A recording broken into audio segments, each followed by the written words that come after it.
সুপ্রিয় শ্রোতা, গল্প পাঠের আসর চ্যানেলে শুনতে যাচ্ছেন হুমায়ুন আহমেদ রচিত অন্য ভুবন উপন্যাসটির ৭ম পর্ব। আমি ওয়ারা কারিম, সাথে থাকুন। বরকত সাহেব উঠে পড়ার পর বাকি রাতটা মিসির আলি জেগেই কাটালেন। অন্ধকার ঘরে শুয়ে শুয়ে সমস্ত ব্যাপারটা গোছাতে চেষ্টা করলেন। জিগস পাজল, একটির সঙ্গে অন্যটি কিছুতেই মেলে না। তবু কি কিছু একটা দাঁড় করানো যায় না? একটা পর্যায়ে জীবনকে প্রকৃতি দুভাগেই ভাগ করলেন, প্রাণী এবং উদ্ভিদ। প্রাণীরা ঘুরে বেড়াতে পারে, উদ্ভিদ পারে না। পরবর্তী সময়ে প্রাণের বিকাশ হলো, ক্রমে ক্রমে জন্ম হলো অসাধারণ মেধাসম্পন্ন প্রাণীর, মানুষ। এই বিকাশ শুধু প্রাণীর ক্ষেত্রে হবে কেন, কেন উদ্ভিদের বেলায়ও হবে না? ধরা যাক উদ্ভিদের বেলায়ও বিকাশ হলো। একসময় জন্ম হলো এমন এক শ্রেণীর উদ্ভিদের, অসাধারণ যাদের মেধা। এই পৃথিবীতে হয়তো হলো না, হলো অন্য কোনো গ্রহে। একটি উন্নত প্রাণী খুঁজে বেড়াবে অন্য উন্নত জীবনকে, কারণ তারা চাইবে তাদের আহরিত জ্ঞান অন্যকে জানাতে। তখন কি তারা চেষ্টা করবে না ভিন্ন জাতীয় প্রাণের সঙ্গে যোগাযোগের? সে যোগাযোগের মাধ্যম হিসেবে এমন একটি প্রাণ তাদের দরকার যে একই সঙ্গে মানুষ এবং উদ্ভিদ, এই জাতীয় একটি প্রাণ সে তৈরি করতে চেষ্টা করবে।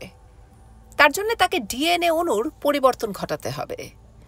প্রথম পরীক্ষাতেই সে তা পারবে না। পরীক্ষাটি তাকে করতে হবে বারবার। তিনি কি এরকম একজন কেউ, মহাজ্ঞানী উদ্ভিদ গোষ্ঠীর পরীক্ষার একটি বস্তু? মানুষ যদি উদ্ভিদ নিয়ে, ইঁদুর নিয়ে ল্যাবরেটরিতে নানান ধরনের পরীক্ষা করতে পারে, ওরা কেন পারবে না? কিন্তু তারা পরীক্ষাটা করছে কিভাবে? একজন মানুষ ল্যাবরেটরিতে ইঁদুরের গায়ে একটি সিরিঞ্জে করে রিএজেন্ট ঢুকিয়ে দিতে পারে, কিন্তু উদ্ভিদ কি তা পারবে? হয়তো পারবে। মাইক্রোওয়েভ রশ্মি দিয়ে আমরা দূর থেকে যন্ত্র চালু করতে পারি। ওদের হাতেও হয়তো তেমন ব্যবস্থা আছে। মিসির আলি বিছানা ছেড়ে বারান্দায় এসে বসলেন। আকাশে চাঁদ উঠেছে, বাগানটিকে ভারী সুন্দর লাগছে, এত সুন্দর যে মন খারাপ হয়ে যায়। আপনি আজ আর ঘুমোবেন না, তাই না? মিসির আলি চমকে উঠলেন। তিন্নির গলা। তুমিও তো দেখছি জেগে আছো। হ্যাঁ, আমি জেগেই থাকি। মিসির আলি কথাবার্তা চালাতে লাগলেন। এ জাতীয় কথাবার্তায় তিনি এখন অভ্যস্ত। আগের মতো অস্বস্তি বোধ হয় না, বরঞ্চ মনে হয় এই তো স্বাভাবিক। বরঞ্চ কথা বলার এই পদ্ধতি অনেক সুন্দর। মুখোমুখি এসে বসার কোনো দরকার নেই। দুজন দু জায়গায় থেকে কথা বলে চমৎকার সময় কাটানো যায়। তিন্নি, আমি যে এতক্ষণ তোমার বাবার সঙ্গে গল্প করলাম, সেটা কি তুমি জানো? হ্যাঁ, জানি, সব কথা শুনেছি। আমি তোমাকে নিয়ে যা ভেবেছি তাও নিশ্চয়ই জানো। হ্যাঁ, তাও জানি, সব জানি। আমি কি ঠিক পথে এগুচ্ছি? অর্থাৎ আমার থিওরি কি ঠিক আছে? কিছু কিছু ঠিক, বেশিরভাগই ঠিক না। কোন জিনিসগুলো ঠিক না সেটা কি আমাকে বলবে? না, বলবো না। কেন বলবে না? তিন্নি জবাব দিল না। মিসির আলি বললেন, তুমি কি চাও না আমি তোমাকে সাহায্য করি? না, চাই না। এক সময় কিন্তু চেয়েছিলে। তখন খুব ভয় লাগতো, এখন লাগে না। মিসির আলি খানিকক্ষণ চুপ করে রইলেন। তারপর খুব শান্ত ভঙ্গিতে জিজ্ঞেস করলেন, তুমি বুঝতে পারছো তোমার মধ্যে যে একটা পরিবর্তন হচ্ছে, তুমি যে বদলে যাচ্ছ, শেষ পর্যন্ত কি হবে তুমি কি জানো? জানি। তুমি কি আমাকে তা বলবে? না। আচ্ছা, এইটুকু বলো, তুমি কি একমাত্র মানুষ যার উপর এই পরীক্ষাটা হচ্ছে, না তুমি ছাড়াও আরো অনেককে নিয়ে এরকম হচ্ছে বা হয়েছে? অনেককে নিয়েই হয়েছে এবং হচ্ছে। এবং এবং বলো, আমি শুনছি। এমন একদিন আসবে পৃথিবীর সব মানুষ এরকম হয়ে যাবে। তার মানে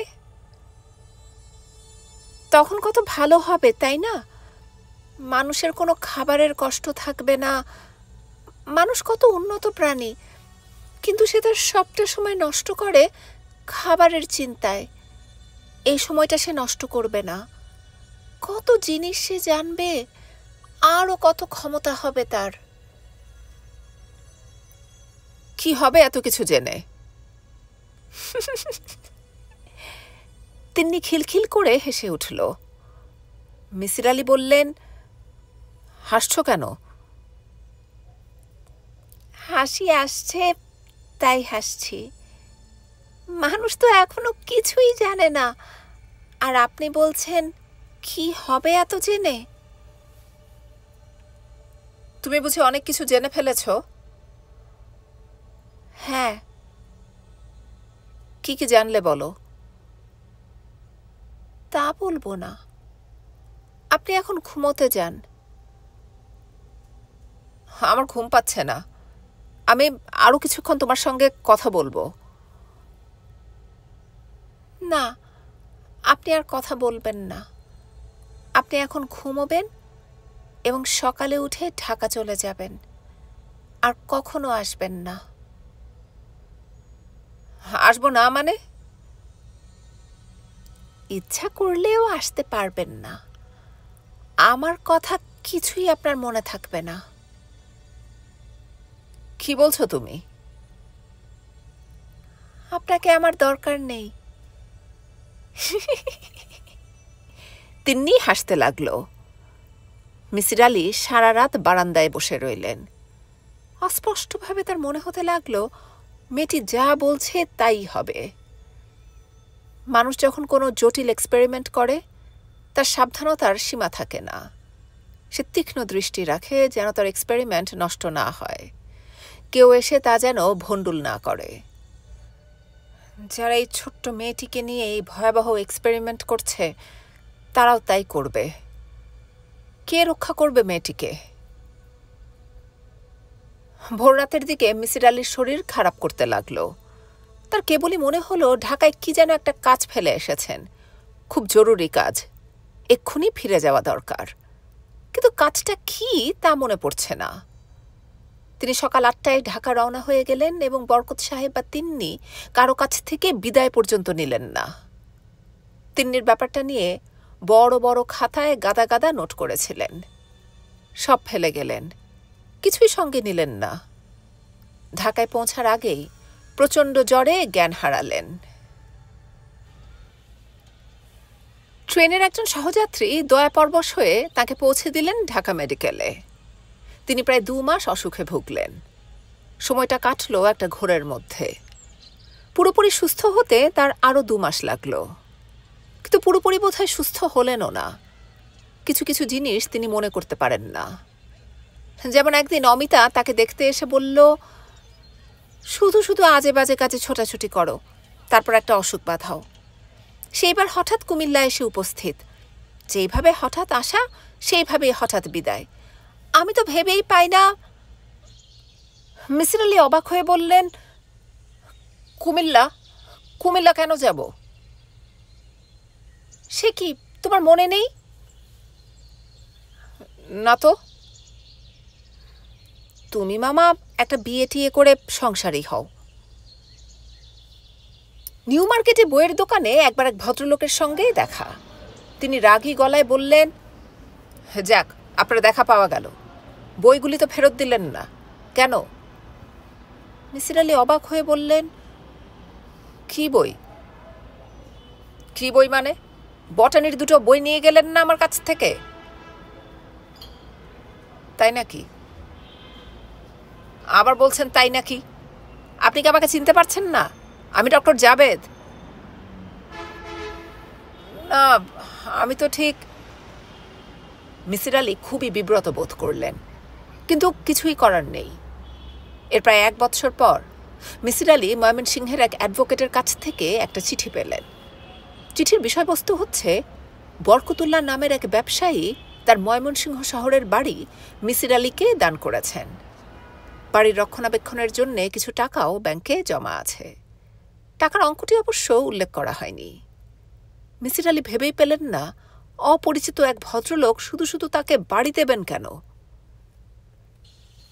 সে বাড়ি দেখেও তার বিস্ময়ের সীমা রইল না। বিশাল বাড়ি। অ্যাডভোকেট ভদ্রলোক গম্ভীর মুখে বললেন, বাড়ি অনেকদিন তালাবন্ধ আছে। বাগানের অবস্থা দেখেন না, জঙ্গল হয়ে আছে। মিসির আলী বললেন, আমাকে বাড়িটা কেন দেওয়া হয়েছে সেটাই তো বুঝতে পারছি না। অ্যাডভোকেট ভদ্রলোক বিরক্ত মুখভঙ্গি করলেন, মোটা গলায় বললেন, দিচ্ছে যখন নিন, ইচ্ছা করলে বিক্রি করে দিতে পারেন, দাম ভালো পাবেন। আমার কাছে কাস্টমার আছে, ক্যাশ টাকা দেবে। মিসির আলী বাড়ি বিক্রি করার ব্যাপারে তেমন কোনো আগ্রহ দেখালেন না। ক্লান্ত গলায় বললেন, আগে দেখি বাড়িটা আমাকে কেন দেয়া হলো। আজকালকার দিনে কেউ তার শুধু শুধু এরকম দান খয়রাত করে না। দানপত্রে কি কিছুই লেখা নেই? তেমন কিছু না, শুধু বাগানের প্রতিটি গাছের যথাসম্ভব যত্ন নেবার জন্যে অনুরোধ করা হয়েছে। উইলের কপি তো আপনাকে পাঠিয়েছি। মিসির আলী বাড়ি তালাবন্ধ করে ঢাকায় ফিরে এলেন। বরকতুল্লাহ লোকটি সম্পর্কে বেশ কিছু তথ্য জোগাড় করলেন। জানতে পারলেন যে এর একটি অসুস্থ মেয়ে ছিল। মেয়েটির মাথা ঠিক ছিল না। মেয়েটি মারা যাবার পর ওই বাড়ির কম্পাউন্ডের ভেতরেই তার কবর হয়। ভদ্রলোক নিজেও অল্পদিন পর মারা যান। কিন্তু এর সঙ্গে তাঁর কি সম্পর্ক? মিসির আলী বড়ই অবাক হলেন। জগতে রহস্যময় ব্যাপার এখনো তাহলে ঘটে। 5 বছর পরের কথা। মিসির আলী তার স্ত্রীকে নিয়ে ময়মনসিংহে বেড়াতে এসেছেন। তার স্ত্রীর নাম নীলু, হাসি খুশি ধরনের একটি মেয়ে। খুব সহজেই অবাক হয়, অল্পতেই মন খারাপ করে, আবার সামান্য কারণেই মন ভালো হয়ে যায়। ময়মনসিংহে আসার নীলুর কোনো ইচ্ছা ছিল না। আসতে হয়েছে মিসির আলীর আগ্রহে। তিনি বারবার বলেছেন, তোমাকে মজার একটা জিনিস দেখাবো। অনেক চেষ্টা করেও সেই মজার জিনিসটি সম্পর্কে নীলু কিছু জানতে পারেনি। মিসির আলী লোকটি কথা বলে খুব কম। তিনি প্রশ্নের উত্তরে শুধু হেসে বলেছিলেন, গেলেই দেখবে, খুব অবাক হবে। নীলু সত্যি অবাক হলো। চোখ কপালে তুলে বলল, এই বাড়িটি তোমার? বলো কি, কে তোমাকে এই বাড়ি দিয়েছে? দিতে হবে কেন? আমি বুঝি কিনতে পারি না? না, পারো না, তোমার এত টাকাই নেই। বরকত সাহেব বলে এক ভদ্রলোক দিয়েছেন। কেন দিয়েছেন? ওইটা একটা রহস্য। রহস্য ভেদ করার চেষ্টা করছি। যখন করব তখন জানবে। গভীর আগ্রহে নীলু বিশাল বাড়িটি ঘুরে ঘুরে দেখল। বহুদিন এখানে কেউ ঢোকেনি।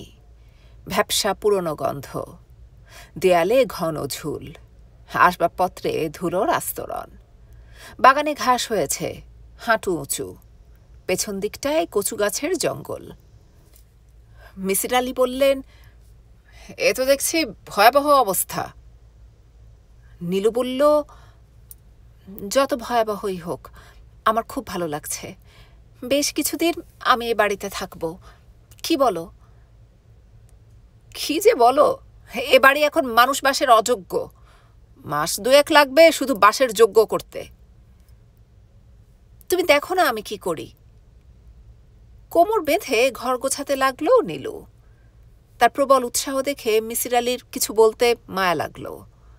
যেন এই মেয়েটি দীর্ঘদিন পর নিজের ঘর সংসার পেয়েছে, আনন্দে উৎসাহে ঝলমল করছে। একদিনের ভেতর মালি লাগিয়ে বাগান পরিষ্কার করল, বাজার থেকে চাল ডাল কিনে রান্নার ব্যবস্থা করল। রাতে খাবার সময় চোখ বড় বড় করে বলল, জানো, এ বাড়ির ছাদ থেকে পাহাড় দেখা যায়, নীল পাহাড়ের সারি। কি যে অবাক হয়েছে পাহাড় দেখে। পাহাড়ের নাম হচ্ছে গারো পাহাড়। আজ অনেকক্ষণ ছাদে দাঁড়িয়ে পাহাড় দেখলাম। মালি বাগানে কাজ করছিল, আমি পাহাড় দেখছিলাম। ভালো করেছ। ও ভালো কথা। বাগানে খুব অদ্ভুত ধরনের একটা গাছ আছে, ভোরবেলা তোমাকে দেখাবো। কোনো অর্কিড টর্কিড হবে, হলুদ রঙের লতানো গাছ। মেয়েদের চুলে যেরকম বেনি থাকে সেরকম বেনি করা, নীল নীল ফুল ফুটেছে। মিসির আলি তেমন কোনো উৎসাহ দেখালেন না। নীলু বলল, আচ্ছা, এই বাড়িতে থেকে গেলে কেমন হয়? কি যে বলো, ঢাকায় কাজকর্ম ছেড়ে এখানে থাকবো? আমি থাকি, তুমি সপ্তাহে সপ্তাহে আসবে। পাগল হয়েছ নাকি? একা একা তুমি এখানে থাকবে? আমার কোনো অসুবিধা হবে না। আমার এই বাড়ি ছেড়ে যেতে ইচ্ছা করছে না। প্রথম প্রথম তো তাই এরকম মনে হচ্ছে, কদিন পর আর ভালো লাগবে না। আমার কখনো এই বাড়িতে খারাপ লাগবে না। যদি 1000 বছর থাকি তবুও লাগবে না। আচ্ছা, দেখা যাবে। দেখো তুমি। আসলেই তাই হলো। মিসির আলি লক্ষ্য করলেন এই বাড়ি যেন প্রবল মায়ায় বেঁধে ফেলেছে নীলুকে। ছুটি ছাটা হলেই সে ময়মনসিংহ আসবার জন্যে অস্থির হয়। একবার এলে আর কিছুতেই ফিরে আসতে চায় না, রীতিমতো কান্নাকাটি করে। বিরক্ত হয়ে মাঝে মাঝে তাকে একা রেখেও চলে এসেছেন। ভেবেছেন কদিন একা থাকলে আর থাকতে চাইবে না, কিন্তু তা হয়নি। এই বিচিত্র বাড়িটির প্রতি নীলুর আকর্ষণ বাড়তেই থাকল। শেষটা এরকম হলো যে বৎসরের প্রায় অর্ধেক সময় তাদের কাটে এই বাড়িতে। তাদের প্রথম ছেলেটির জন্মও হলো এই বাড়িতে। ঠিক তখন মিসির আলি লক্ষ্য করলেন নীলু যেন পুরোপুরি স্বাভাবিক নয়। একদিন কথা বলতে বলতে হঠাৎ সে বলল, জানো, আমাদের এই ছেলেটা আসলে একটা গাছ। মিসির আলি অবাক হয়ে বললেন, এ কথা বলছো কেন? নীলু লজ্জিত স্বরে বলল, এমনি বললাম, ঠাট্টা করলাম। হে কেমন অদ্ভুত ঠাট্টা। নীলু উঠে চলে গেল। মিসির আলি দেখলেন সে ছাদে দাঁড়িয়ে দূরের গাঢ় পাহাড়ের দিকে এক দৃষ্টিতে তাকিয়ে আছে। তার চোখ ভেজা। সে অজানা লতানো গাছটি আরও লতা ছেড়ে অনেক বড় হয়েছে, প্রচুর ফুল ফুটিয়েছে। দিনের বেলা সে ফুলের কোনো গন্ধ পাওয়া যায় না, কিন্তু যতই রাত বাড়ে মিষ্টি সুবাসে বাড়ি ভরে যায়। মিসির আলির অস্বস্তি বোধ হয়, কিন্তু অস্বস্তির কারণ তিনি ধরতে পারেন না। তিনি তার ছেলেকে নিয়েও খুব দুশ্চিন্তা বোধ করেন। ছেলেটি সবে হামা দিতে শিখেছে। সে ফাঁক পেলেই হামা দিয়ে ছাদে উঠে যায়, চুপচাপ রোদে বসে থাকে। তাকে নামিয়ে আনতে গেলেই হাত পা ছুঁড়ে বড় কান্নাকাটি করে।